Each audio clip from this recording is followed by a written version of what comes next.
सभी स्टूडेंट्स का Bansal maths class में स्वागत है।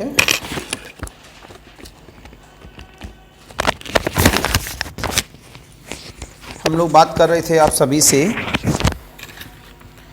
कल के दिन रिड्यूसिबल टू होमोजीनियस फॉर्म, तो वो हमने कल आपको पढ़ाया था। आज हम बात करेंगे आप लोगों से रिड्यूसिबल टू एग्जैक्ट फॉर्म। तो हेडिंग डाला जाए रिड्यूसिबल टू एग्जैक्ट फॉर्म। अपनी बुक की दे दो, उससे ही प्रॉब्लम करा दें।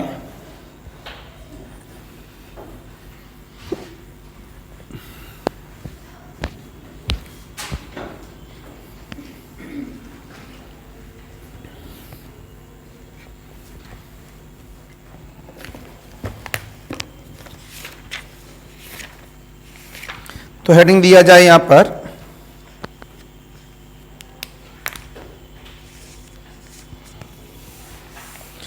इक्वेशन रिड्यूसिबल टू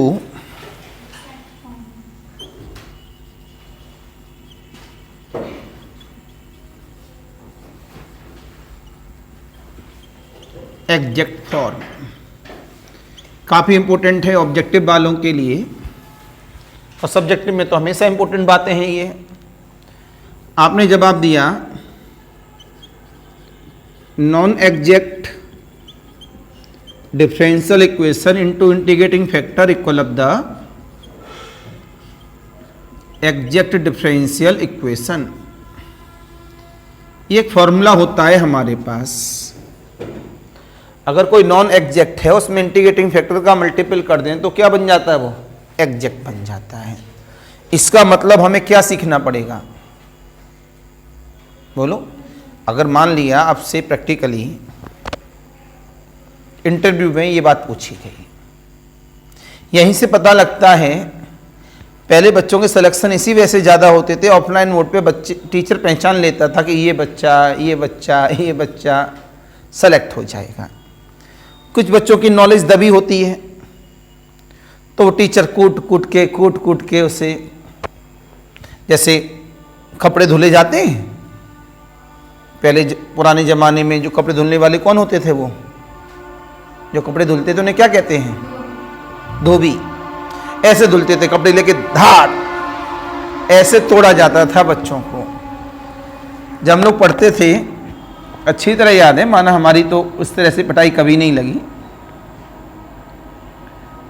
तो उस जमाने में लोग टीचर्स, आरएसएस के स्कूलों की बात कर रहा हूं, तो आरएसएस के स्कूल हमेशा अच्छे रहे हैं। वहां पर इतना टाइटनेस हुआ करती थी, आज के जमाने में तो बवाल हो जाए कि बच्चे को मुर्गा बना दिया जाता था। इसमें कहीं कौन सी बड़ी बात है? आज भी लोग बना देते हैं। उस मुर्गे के ऊपर 2-4 ईंटा रख दी जाती थी और आधा घंटे बेटा मुर्गा इसी पोजीशन में बने रहो, और ईंटा अगर गिर गई तो फिर आधे घंटे और पनिशमेंट मिलेगा। और जब तोड़ाई होती थी हाथ पीछे ना हो जाए गलती से, दे दनादन उसमें क्या होता था? सिलेक्शन हो जाता था। ना गार्जियन कुछ कहता था ना स्टूडेंट कुछ कहता था। आज की डेट में अगर मुर्गा बना के 2-4 ईंटा उसके ऊपर रख दें तो बवाल हो जाए। इतना अंतर आया, इसी वजह से सिलेक्शन नहीं हो पाते। तो बताओ भाई, तो इसमें हमें अब जो हम बात करेंगे आपसे वो किसकी बात करेंगे? ये तो आपने लिखा हुआ वो बता दिया। हम बात करेंगे केवल और केवल इंटीग्रेटिंग फैक्टर की, क्योंकि जो डिफरेंशियल इक्वेशन है वो पहले से क्लियर हो गई, नॉन एग्जैक्ट है। और हम ऊपर क्या लिखे हैं? एग्जैक्ट फॉर्म में चेंज करना है। इसका मतलब जो डिफरेंशियल इक्वेशन दी गई होगी वो नॉन एग्जैक्ट होगी। ये तो हमें बोलना ही नहीं है। इंटरव्यू में कम शब्दों में बोलते हैं तो इंटरव्यू जल्दी क्वालिफाई हमारा माना जाता है। उसमें सीधे स्ट्रेट फॉरवर्ड बताना होता है, भाई ऐसा है, अब ऐसा नहीं, उसको एक्सप्लेन कर रहे हैं हम लोग। तो हम किसकी बात करेंगे? इंटीग्रेटिंग फैक्टर की। आप जो इंटीग्रेटिंग फैक्टर पढ़कर आए हो वो लीनियर वाला था, और आज की डेट में ये भी इंटीग्रेटिंग फैक्टर है, लेकिन नॉन एग्जैक्ट को क्या बना रहा है? एग्जैक्ट बनाने के लिए अप्लाई कर देगा। तो सबसे पहले आता है हमारे पास rules for finding integrating factor. जा रहे हो? ठीक है, वेलकम बेटा। कब आओगे आप? सर मैं अब जा रहे हैं, देखते हैं सर। बस कहाँ से मिली? कहाँ के लिए? फतेहपुर के लिए। यार ये तुमको भी है, या तो रावतपुर से मिलेगी या फिर जगरकटी से। जगरकटी से तो मिल ही जाएगी। हाँ, जगरकटी देखिए, जरीब चौकी से आगे होते हुए, तो जगरकटी से तो मिल ही जाएगी। रावतपुर से कभी जब मिल भी पाती है और नहीं भी। अब जगरकट्टी होते हुए निकल जाओ, जगरकट्टी बस स्टेशन है। ठीक है, तो हम लोग यहां से आ गए rules for finding integrating factor. तो हमारे पास आता है रूल नंबर 1। तो रूल नंबर 1 क्या कहता है हमारे पास?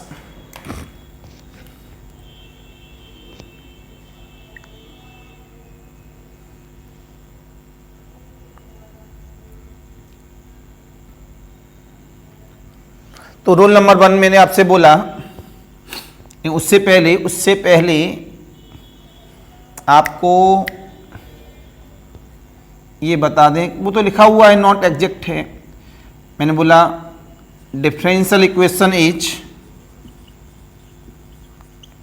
Non exact differential equation. जो हमारी डिफरेंशियल इक्वेशन है वो कैसी है? नॉन एग्जैक्ट डिफरेंशियल इक्वेशन है। इसमें हमने बोला, एक मिनट रुकें अभी, let differential equation is m of x comma y d x plus n of x comma y d y बराबर 0, वेयर डेबर m अपॉन डेबर y is not equal to, so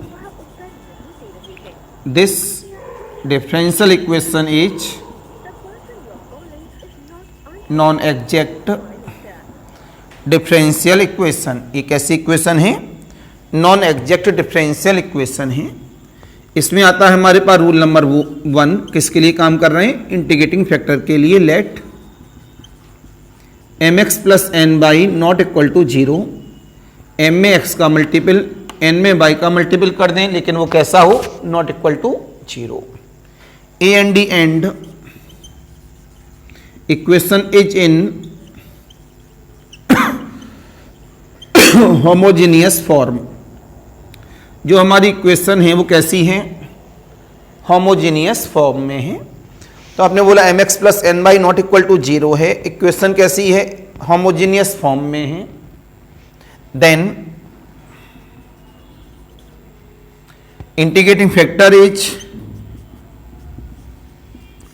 1 upon M x plus N by.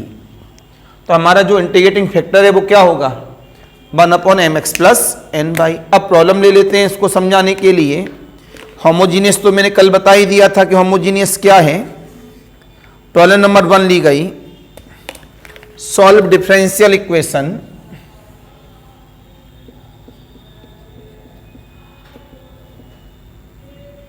X square y d x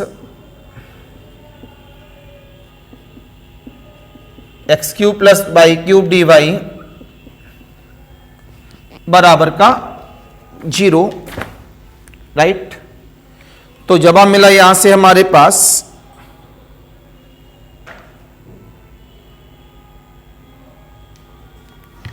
आपने कहा solution start. Given differential equation is x square by D x minus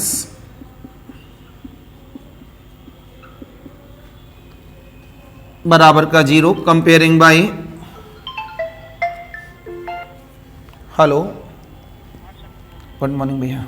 ये पूछ रहा था, ये के लिए फतेहपुर के लिए बस कहाँ से मिलेगी? फतेहपुर के लिए पक्का? अच्छा चलो ठीक। कब आ रहे हो?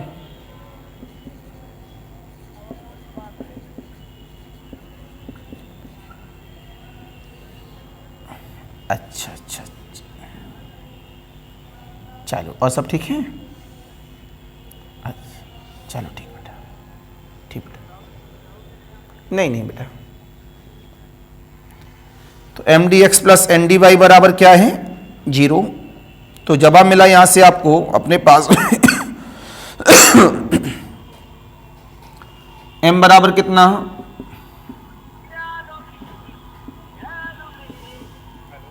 हाँ बेटा जगर कट्टी से ही मिलेगी, ठीक है, ठीक है। तो del M upon del y कितना हुआ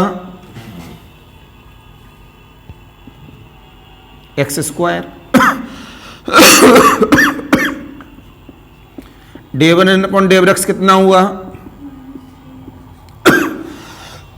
तो आपको पता लगा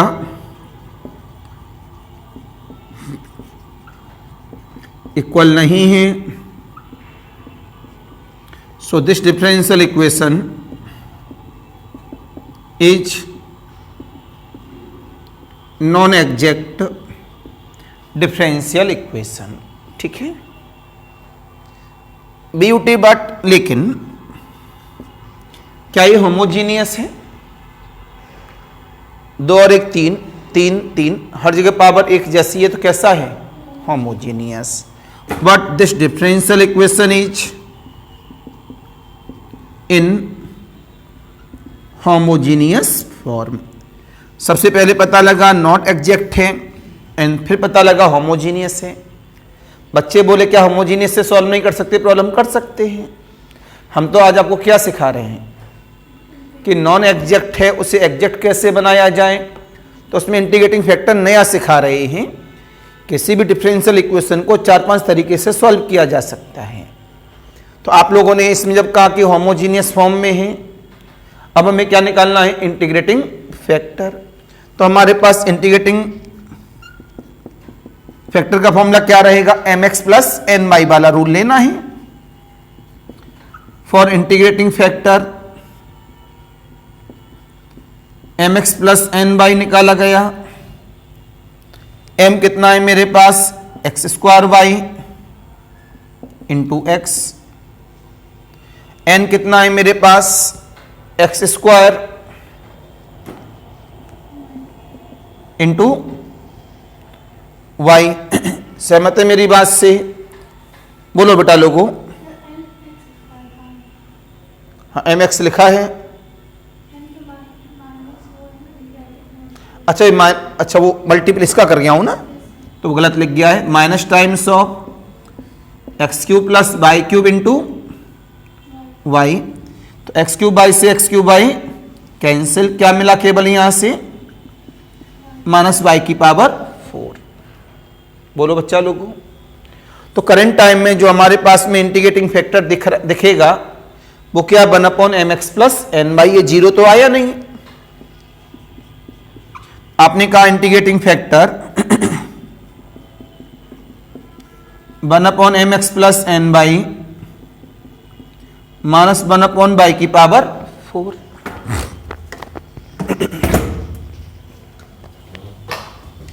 तो जवाब मिला यहां से हमारे पास। बेटा कब जा रहे हो, hello Suraj,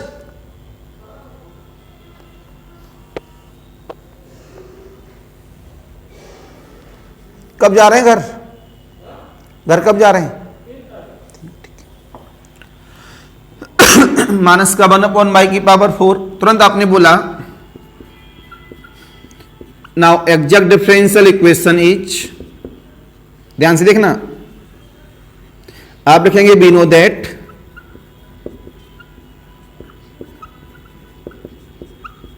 non exact differential equation into integrating factor equal of the exact differential equation. आपने बोला बाय फर्स्ट नॉन एग्जैक्ट कौन है, इक्वेशन नंबर 1 कितना हुआ x square y, x cube plus का वाई क्यूब, इसमें काय का मल्टीपल कर दो इंटीग्रेटिंग फैक्टर का। ये एग्जैक्ट है, चेक कर लेना, एग्जैक्ट ही निकलेगा। मैं चेक नहीं करता हूं क्यों, मेरा एप्लीकेशन है ये, आप चेक करेंगे तो एग्जैक्ट ही निकलेगा। मल्टीपल करा दो, कभी भी ध्यान रखना इसे 0 में ना भगा देना। कांस्टेंट जीरो में जा सकता है, वेरिएबल जीरो में नहीं जा सकता। तो कितना हुआ, माइनस तो जीरो में चला गया, इसको भेजा तो x square upon the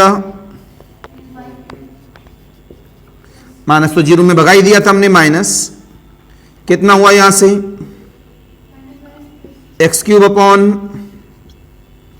by की power 4 plus 1 upon y d y बराबर, बोलो, this is exact differential equation. ये जो है वो कैसी इक्वेशन है, एग्जैक्ट। इसका नाम डाला गया इक्वेशन नंबर सेकंड। पहला ऑब्जेक्टिव बना ये इंटीग्रेटिंग फैक्टर, पहला ऑब्जेक्टिव क्या बना, इंटीग्रेटिंग फैक्टर। और पूरा सब्जेक्टिव पैटर्न में तो नीचे बढ़ ही रहे हैं आगे, क्या माइनस जीरो में भगा दिया भाई, क्यों माइनस तो कहीं भी गायब कर सकते हैं हम लोग। मैंने अभी थोड़ी देर पहले बोला था कांस्टेंट को जीरो में भगाया जा सकता है, ना कि वेरिएबल को, और बाकी पावर 4 से डिवाइड कर दिया। अब देखो ध्यान से, अब आपने बोला solution of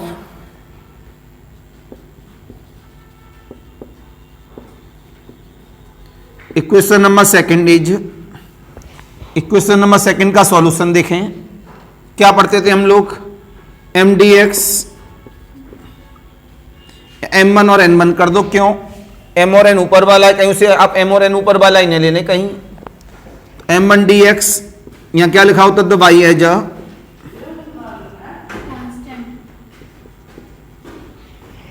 treating constants plus integration of n, those terms which do not contain x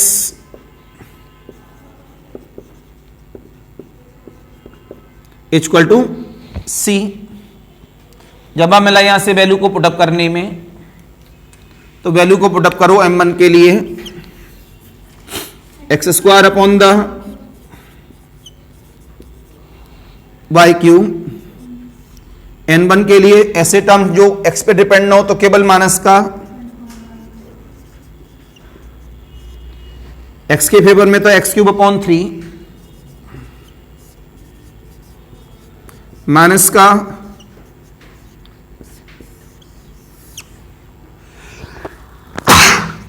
this is the required solution.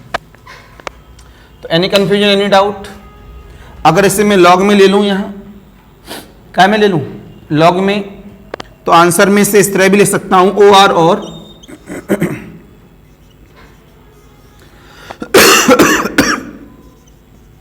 X cube upon 3 y cube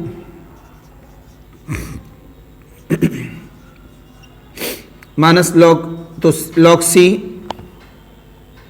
right, कितना आ जाएगा लॉग सी वाई, तो सी वाई बराबर e to the power of x cube upon 3 y cube, इसी को इधर भेज दो तो वाई बराबर सी वन ई की पावर, तो ये भी एक आंसर है, तो आंसर ये भी है और आंसर ये भी है। जब सी के साथ चले तो इस तरह चले, लॉग सी के साथ चले तो ऐसे चले, 1 अपॉन सी को हमने क्या लिख दिया, C1। बात समझ में आ गई सभी के, नोट कर लो। तो इसमें कितने मेथड है हमारे पास, 4 नहीं 5। एक मेथड मैंने आपको बता दिया,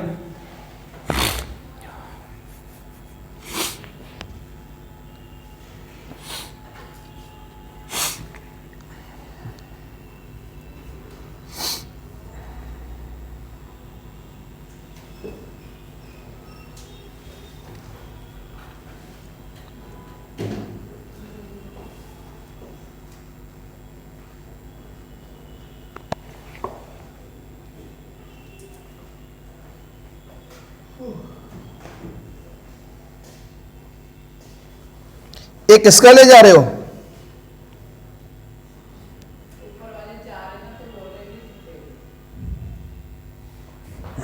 तुम्हारे पास नहीं है,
हेलो, वो कह रहा था गाड़ी, अच्छा गाड़ी तो मेरे पास ही है, चलो कोई बात नहीं।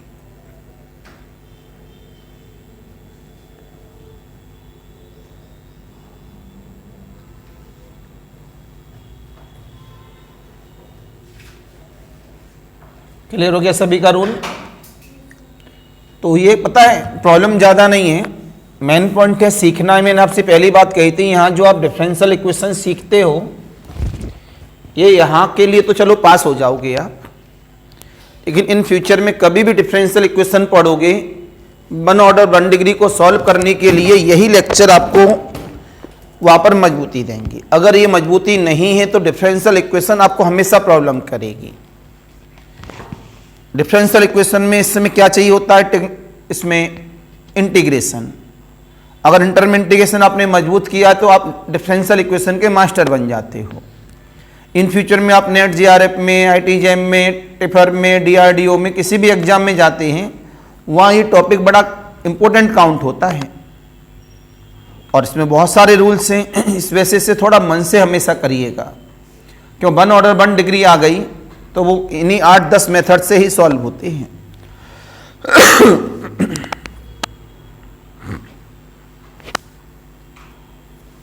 सभी का क्लियर हो गया point? Any confusion, any doubt? तो ये अपना पॉइंट क्लियर, तो इतना ही रखो। उससे कॉलेज भी जाना है बच्चे को, यूनिवर्सिटी। तो कल के दिन इसमें हम इसका समापन कराएंगे। सेम टाइम नो चेंज, कल अभी सेम टाइम है नो चेंज, ठीक है।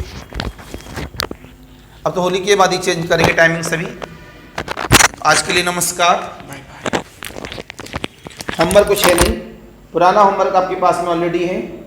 3D का भी लेक्चर आप लोगों के पास में है, तो उनको सब कंप्लीट करें एक तरफ से।